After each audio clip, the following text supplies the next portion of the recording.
I like the empiricists. I was due, even though I didn't, well, okay. So we were talking about problems with perception, and for the empiricists, for Locke and the other empiricists, the world as we experience it, the world of appearance, if you will, is not what the real world is like.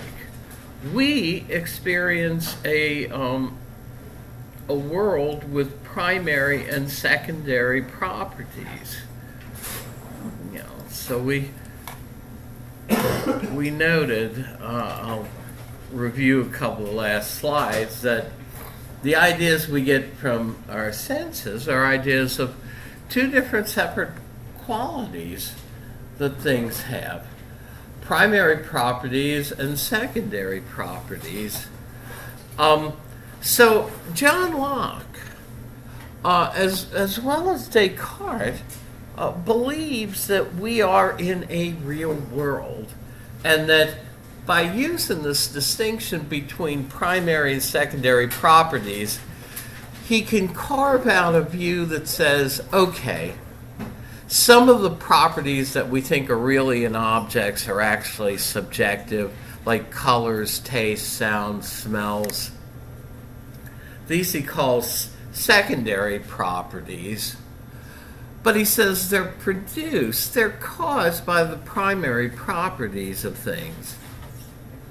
But for Locke, things out there in the real world really have primary properties. But first, to tie up what we were talking about with secondary, we looked at this experiment where, you know, the hand in the hot water, if taken out of it and put in the lukewarm water, that lukewarm water is going to feel cold to it, right?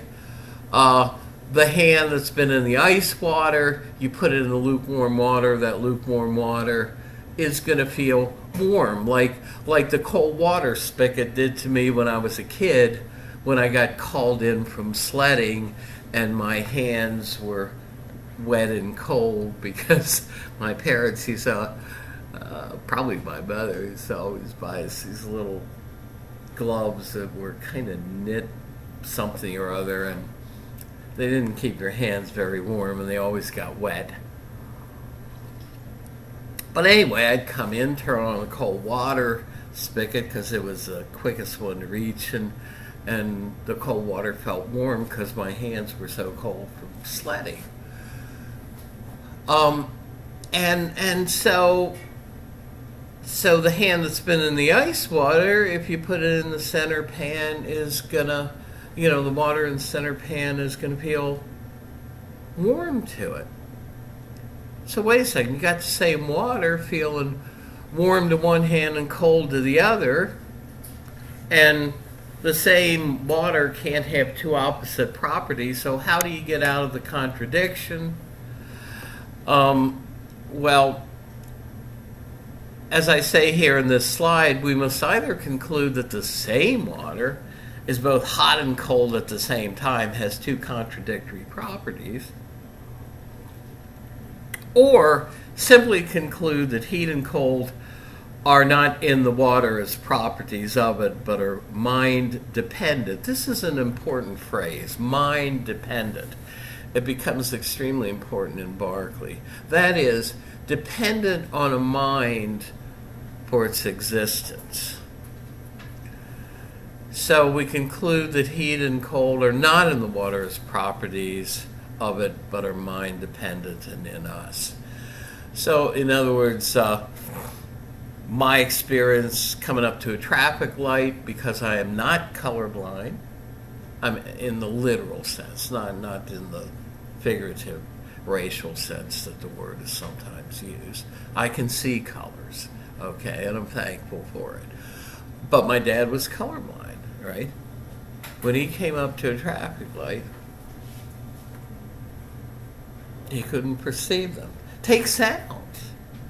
One of my close friends in the backgammon club, who's is hearing impaired. He's deaf, and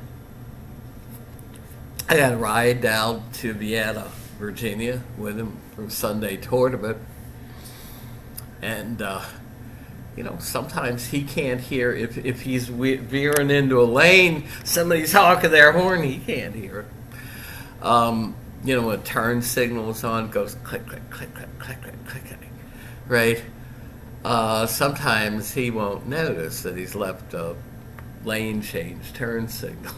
But even if I point it out to him, sometimes he's not paying total attention. But he can't hear it, right?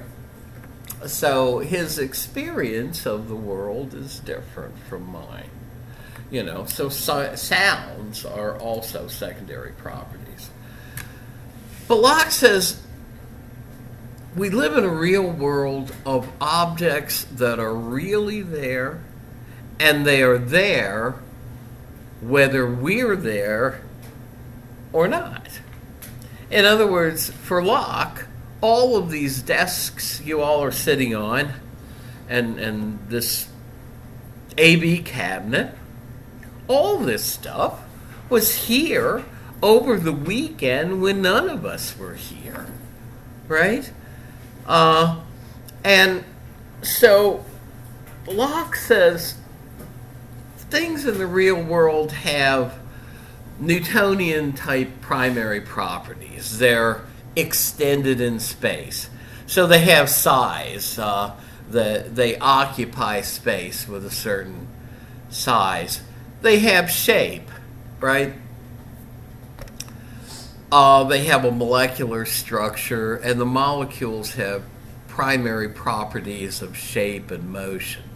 Remember, they knew about atoms and molecules in Locke's day. And things in the real world are capable of motion in space, right? My car can drive here. I can pick this cup up because it's a material object. And he says our ideas of primary qualities actually resemble the qualities as they are in the real external world, and they convey knowledge of us to them. Locke has kind of a picture theory of meaning and reference. In other words, Locke says, look, the mind is always acquainted only with its own inner ideas. Remember, for him, idea is a technical term. An idea is the immediate object of perception. But, he says, our ideas accurately represent some of the real properties in the real world, and those properties are primary qualities. In other words, to give you an example, look at that whiteboard over there. For Locke, the color of the board is subjective and in us. So the silver around the edges, the aluminum color, that's subjective and in us, as well as the white color of the board. But for Locke, there exists in the real world a real whiteboard that has a rectangular shape. In other words, your private image of the whiteboard is of something over there with a rectangular shape. Locke says, yeah, and that resembles the primary property of the shape of the whiteboard that it has in the real world. The whiteboard in the real world is rectangular. So your inner image of it represents accurately, because it resembles that primary property of being rectangular. Also, the board has a certain size in the real world, and Locke says your perceptions accurately represent the size of the board, that it's a pretty big board against that wall. It's not some little thing, and it doesn't cover the whole wall. It's really something how we are pushing ourselves. TVs that were once thought, no, it's a bad thing to have a TV of over a certain size in a smaller room. I walked out on my porch when one of the games of the World Series was going on, and there's a building that was recently built, and all these people, they're luxury apartments, right? So they got more money than I do to be able to live in them. And somebody has a TV on the wall that is so big that I could have stood across the street on my porch and watched the series game through their window if I wanted to. You know, the size of it's big. So for Locke, these properties really are in objects as they are in the world. So here's where we're going to go next. For us, a material object, then, as we experience it, is just a combination of those primary and secondary properties. But for Locke, some of them are subjective and some of them aren't. And this is a good way to transition into Berkeley. Now, Berkeley in California is named after Berkeley from a book he wrote, but it's pronounced Berkeley. But they usually pronounce the philosopher's name Berkeley. And he was one of the few British and European philosophers to ever visit the U.S. Back in the late 1700s. He lived in New England for a while because he had an idea of petitioning the Queen for the money to start a college in Bermuda, out there in the Atlantic Ocean, because Bermuda was a colony of England at the time. That sounds to me like a doggone good idea. I could think of worse places to go to college than in Bermuda, right? And so he lived here for a while he was trying to get a yay or nay from the Queen, and unfortunately she turned him down. But at any rate, so we'll look a little at Berkeley, trying to convince us that there's no such thing as a material world, that all of your beliefs about an independently existing material world are wrong. Okay. All right. So thanks very much, and again, this is just one test of 3, and then you have the